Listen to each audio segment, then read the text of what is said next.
Президент Сооронбай Жээнбеков бүгүн 10 августта Кыргыз Республикасынын премьер-министри Кубатбек Боронов менен онлайн кеңешме өткөрдү. Анда учурдагы эпидемиологиялык кырдаал жана аны мындан аркы турукташтыруу боюнча чаралар талкууланды. Премьер-министр Кубатбек Боронов акыркы күндөрү коронавирус инфекциясын жуктургандардын жана андан каза болгондордун саны төмөндөгөнү байкалып жатканын белгиледи. Бардык жергиликтүү бийлик органдарынын жетекчилерине тапшырма коюлуп, инфекцияны жуктурууну азайтуу жаатында чаралар көрүлүп жатканын баса белгиледи. Ошону менен бирге өлкө аймагында коронавирус инфекциясынын экинчи толкунуна даярдыктарды көрүү, жерлердеги ооруканаларды зарыл дары-дармектер жана шаймандар менен камсыз кылуу иштери активдүү жүрүп жатат. Кубатбек Боронов пандемиянын сабактарынын бири катары медициналык адистердин жетишсиздиги болгонун атады. Буга байланыштуу келечекте мындай абал кайталанбашы үчүн өкмөт тарабынан тийиштүү талдоолор жүргүзүлүп, кошумча медициналык адистерди тартуу жолдору каралып жатат.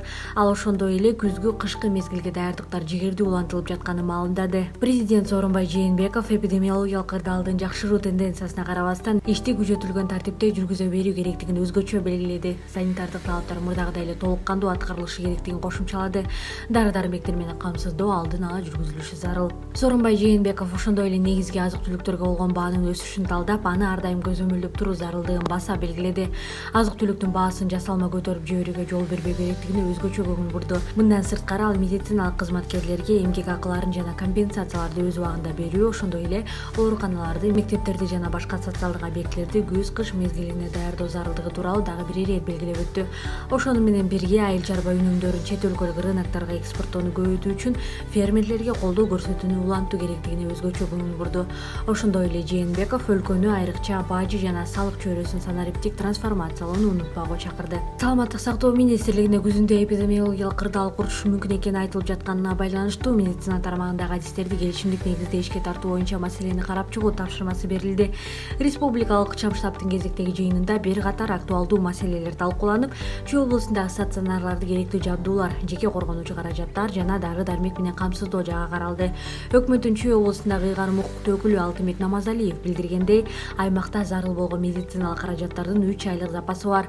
Кыргыз Республикасынын премьер-министри Кубатбек Боронов бардык облустардагы ооруканалардан тарта фельдшердик, акушердик пункттарга чейин керектүү каражаттардын запасы болушу керектигин белгиледи. Бул маселелер туруктуу негизде көзөмөлгө алынууга тийиш, жетиштүү деңгээлде көзөмөлдөп каралбаганы жоопкерчиликсиз мамиле кылуу жалпы ишке кедергисин тийгизет. Учурда медицина кызматкерлери жарандардын өмүрүн сактап калуу үчүн тынымсыз күрөшүүдө. Биздин негизги максат коронавирус менен өпкөн сезгенишинен каза болгондордун санын максималдуу түрдө азайтуу жана өлүмгө жол бербөө. Ар бир бейтапка жекече мамиле кылынууга тийиш, деди өкмөт башчы. Жыйындын жүрүшүндө курулуп жаткан жана аймактарда оңдоп түзүүдөн өтүп жаткан ооруканаларды жабдуу маселеси талкууланды. Премьер-министр бул медициналык жайларды кадрлар, дары-дармектер жана тиешелүү жабдуулар менен толук камсыз кылуунун маанилүүлүгүн белгиледи.